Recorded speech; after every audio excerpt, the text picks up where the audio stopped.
Cari telespettatori, ben ritornati con noi. Parliamo quest'oggi di attenzione al consumo del suolo nel nostro territorio della Regione Veneto per parlare anche di un'edilizia più qualificata e quindi di rivalutazione, valorizzazione del costruito dell'esistente, quindi di rivedere un po' l'assetto urbanistico del nostro territorio nei limiti del possibile. Questo anche per dare un po' di fiato a un'economia che arranca ancora, che è quella del settore dell'edilizia. Sarebbe vitale e importantissima, in modo particolare per quel che riguarda il settore artigiano, perché se parliamo di imprese edili to-cu, allora si parla di consumo del suolo, qui parliamo invece di valorizzazione dell'esistente, in base anche a delle normative che sono in fase di approvazione nella regione del Veneto.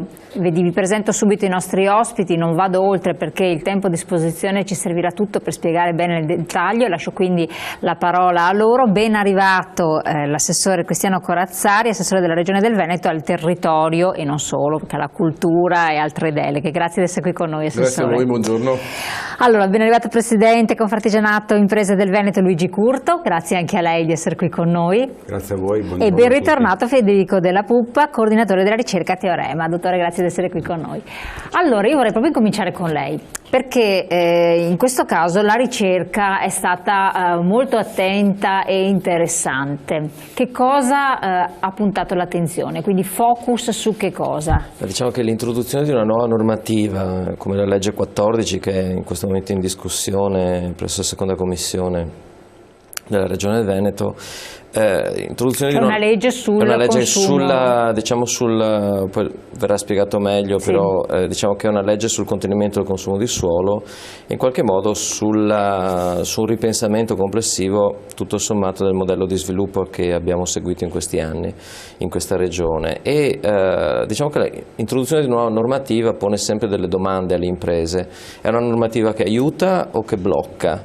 Nel caso dell'edilizia, dopo 7-8 anni di crisi del mercato, pensare a delle normative che possono in qualche modo bloccare il sistema potrebbe essere controproducente. In realtà l'analisi era per evidenziare un'intuizione che avevamo avuto e che assieme a Confartigianato abbiamo analizzato a fondo, che era quella di individuare gli elementi che la legge pone al centro dell'attenzione come, diciamo, trampolino di lancio per una nuova edilizia, per ripensare il modello di intervento, anche il modello di sviluppo in qualche modo. La normativa pone al centro il tema del consumo di suolo, della riduzione del consumo di suolo e in qualche modo anche diciamo forse anche in modo un po' indiretto il lavoro sull'esistente, sul patrimonio già costruito, e quindi abbiamo messo al centro dell'attenzione questi numeri. Siamo andati proprio nel dettaglio a individuare quanto abbiamo costruito, cosa abbiamo costruito e quanto mercato si potrebbe aprire se intervenissimo in modo adeguato sull'esistente facendo operazioni di risanamento sia strutturale che soprattutto energetico. Quanto abbiamo costruito? Troppo. Cioè, abbiamo costruito molto più di quello che era necessario. E in che modo? Diciamo perché il Veneto è un po' particolare. Sì, diciamo che il Veneto in un periodo particolare dell'esistenza del mercato delle costruzioni come lo conosciamo nell'epoca recente, quindi diciamo negli ultimi 100 anni all'incirca, complessivamente dobbiamo considerare che circa 2/3 di tutto quello che è stato edificato, in alcune aree si arriva al 70%, è stato costruito in 35 anni, cioè tra la fine della seconda guerra mondiale e diciamo l'inizio dei primi anni 90. In 35 anni di vita, diciamo, di mercato, abbiamo edificato 2/3 di quello che abbiamo costruito. Allora, la domanda sono anche cose vecchie ormai. Sì, la domanda è cosa abbiamo costruito in quell'epoca. Certamente cose anche positive, però la maggior parte del patrimonio non è stato costruito all'epoca secondo criteri oggi accettabili, ma soprattutto è stato costruito in un'epoca in cui era necessario costruire anche per i motivi del dopoguerra, quindi la ricostruzione eccetera, ma non solo quello, soprattutto durante il periodo del boom economico, gli anni 60 in particolare, abbiamo costruito tanto in fretta e molto spesso male. Oggi, andando a fare un po' di analisi degli edifici, andando a vedere anche di persona come sono le condizioni degli edifici, ma poi con le analisi e gli strumenti che abbiamo a disposizione della statistica, si evidenzia che abbiamo un territorio ricco, noi siamo ricchi di case vecchie e malandate, di edifici, siamo ricchi di edifici energivori, ed è come se oggi, che siamo costretti per le norme ovviamente a comprare automobili Euro 4, tra un po' Euro 5, Euro 6 quello che sarà, noi pretendessimo oggi di girare con delle macchine Euro 0 o Euro sotto 0 in qualche caso. Questo ha dei costi sotto tutti i profili, per il privato eccetera, costi ambientali, costi di sicurezza, ma anche economici indiretti, cioè non si costruisce più e neanche pochi sono gli interventi di ristrutturazione in virtù di un piano casa o quant'altro. Diciamo che le norme che la Regione Veneto, meglio di molte altre regioni d'Italia, ha fatto in questi anni sono state molto positive per il settore. Lei ha ricordato il piano casa è stato un provvedimento molto positivo che non ha consumato suolo, ha attivato oltre 3 miliardi di investimenti nell'arco di 4 anni, garantendo al settore, per chi lavorava nella ristrutturazione, in qualche modo di galleggiare nel momento in cui il mercato della nuova costruzione ha perso un quarto del giro d'affari. Ora, nell'arco di 7 anni perdere un quarto del giro d'affari significa mettere in ginocchio un settore produttivo. Se noi guardassimo alle necessità del patrimonio edificato e a quanto consumano le nostre case, una domanda non ci facciamo mai: quando parliamo di automobili pensiamo subito a quanto consuma un'automobile, quanto fa con un litro, e noi non ci domandiamo mai quanto fa la nostra casa con un litro, cioè quanti litri di gasolio, equivalenti ovviamente perché usiamo di solito il gas, no, per scaldare le nostre case, quanto ne consumiamo. E diciamo che siamo 10 volte oltre quello che potremmo risparmiare.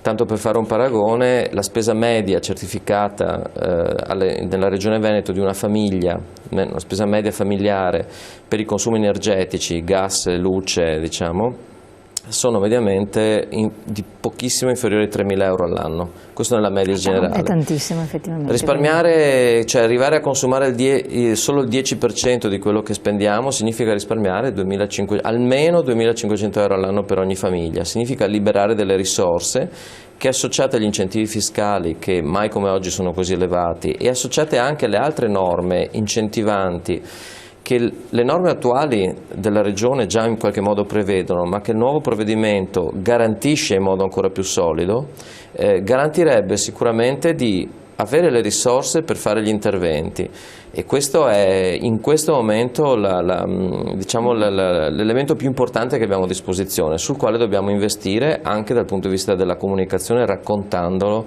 ai potenziali investitori, famiglie, imprese. Infatti c'è la consapevolezza di questo.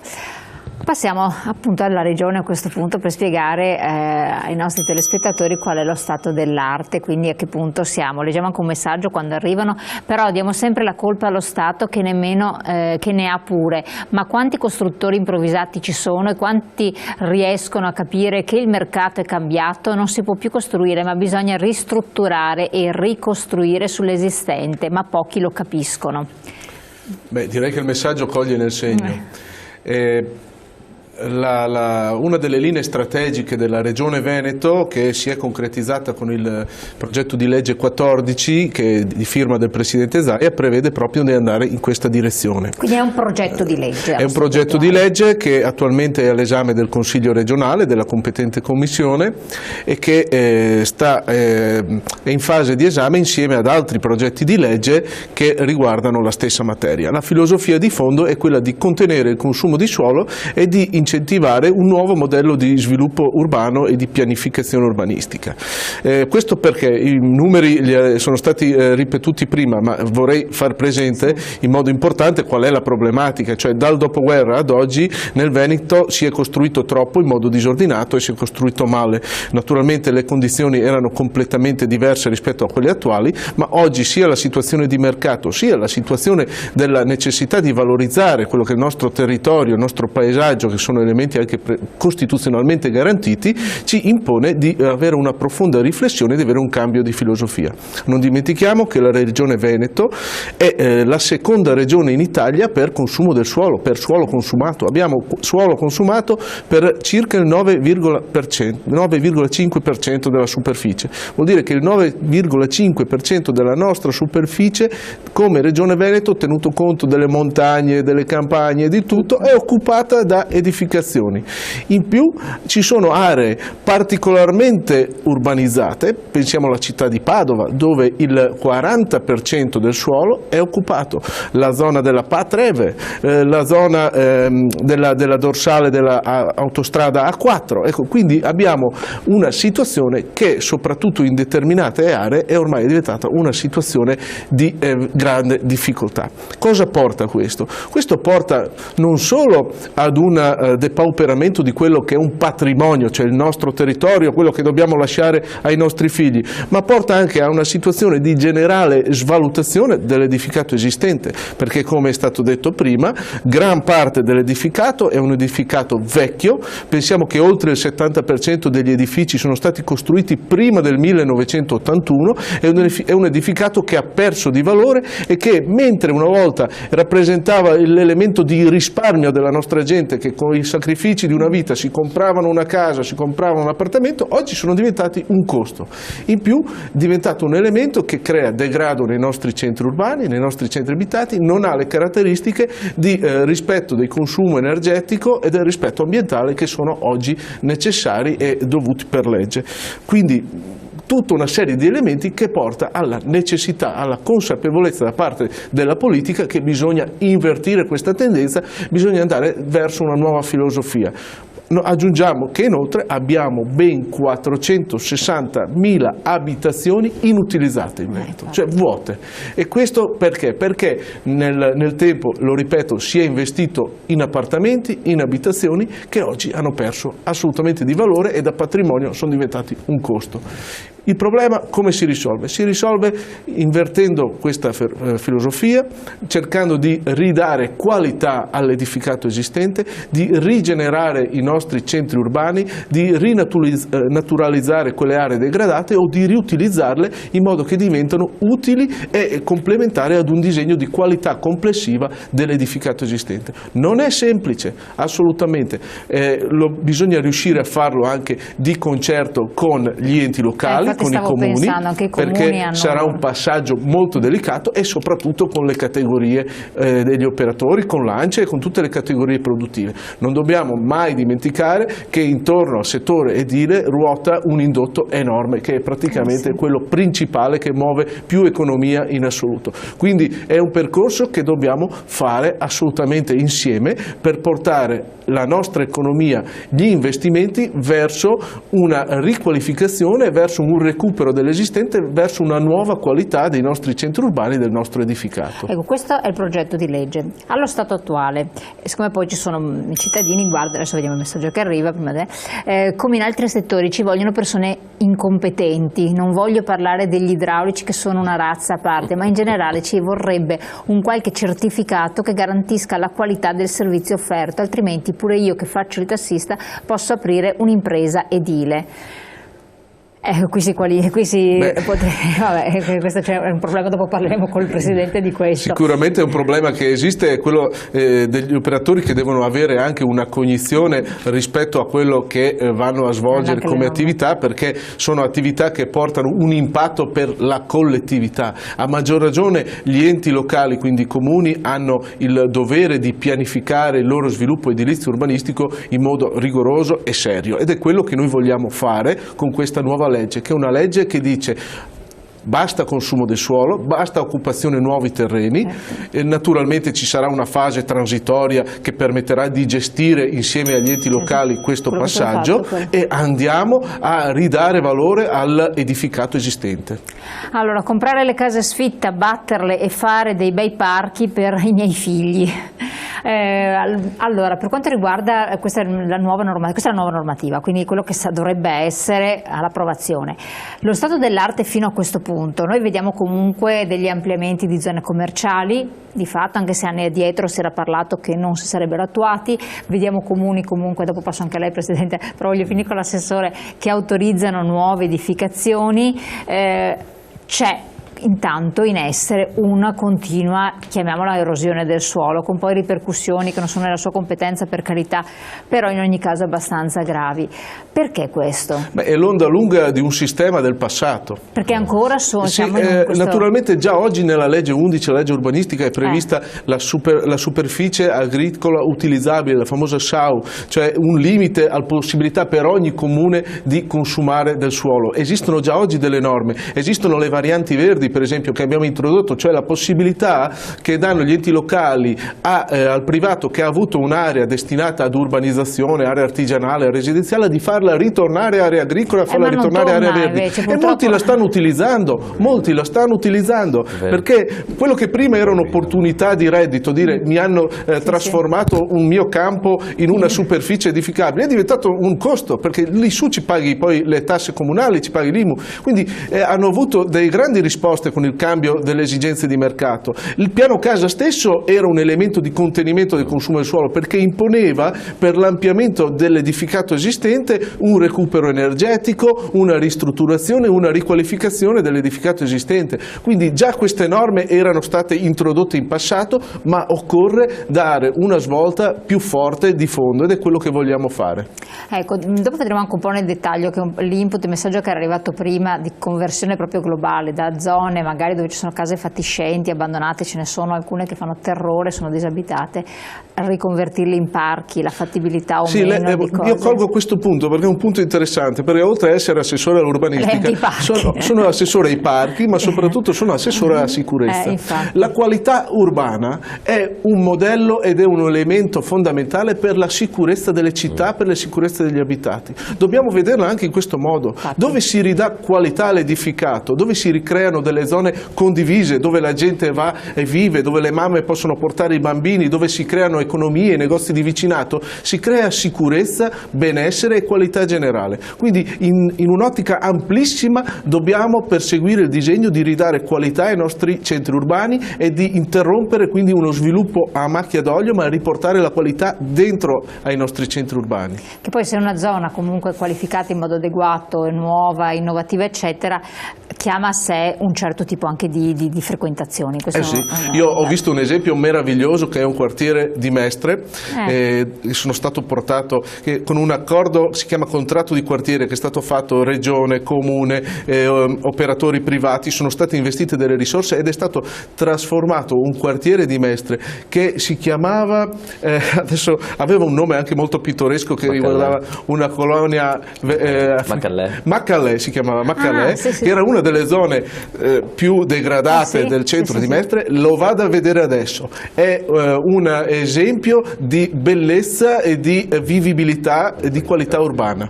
Quindi con questo si è visto tornare delle famiglie, si è visto tornare cittadini di naturalmente di una certa fascia, e quindi che avevano non la volontà di creare dormitori, ma la volontà di vivere il loro territorio, e questo ha portato ad un miglioramento generale del complesso urbano di Mestre. Perfetto, gli sta dando diversi assist l'assessore. Intanto io, prima di andare in pubblicità, leggevo l'ultimo messaggio che era arrivato che diceva una cosa interessante, vediamo se riusciamo a metterlo in onda, ecco qui. Dovrebbero quadruplicare l'IMU per le case sfitte, e mettere incentivi come per le risorse rinnovabili per la riqualificazione in verde dei quartieri. Incentivi per spingere il cittadino a riqualificare, perché dopo vedremo che ce ne parlerà anche il Presidente Curto, che alla luce di tutto questo bisogna poi intervenire. Però anche un cittadino che abita in un condominio classico degli anni 70, che fa aria da tutte le parti, orrendo, un impatto ambientale indescrivibile, energivoro eccetera, e anche i 50.000 euro di spesa media che sono stati ipotizzati più o meno del vostro studio, più o meno, per cappotto e soffitto eccetera, ponti termici, non ce li ha. E quindi se anche voi intervenite in un certo modo bisogna poi spingere a fare qualcosa, se no se la maggior parte sono edifici privati, voi come ente pubblico avete già degli obblighi di adeguamento energetico, no? Chiedo conferma al tecnico, gli edifici pubblici non hanno il 2000 invece che il 2020, allora, 2018 per tutte le nuove edificazioni. Le nuove, quindi si salva il vecchio.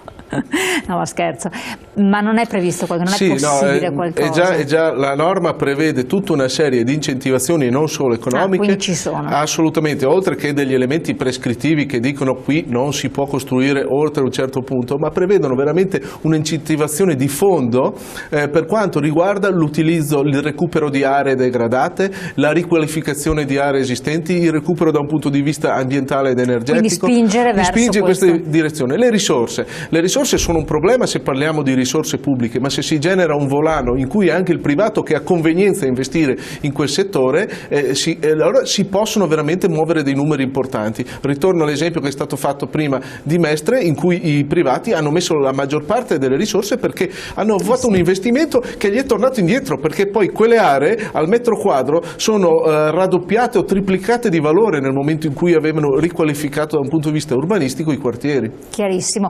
Allora, torniamo su questo argomento, pochi secondi di pubblicità, restate con noi.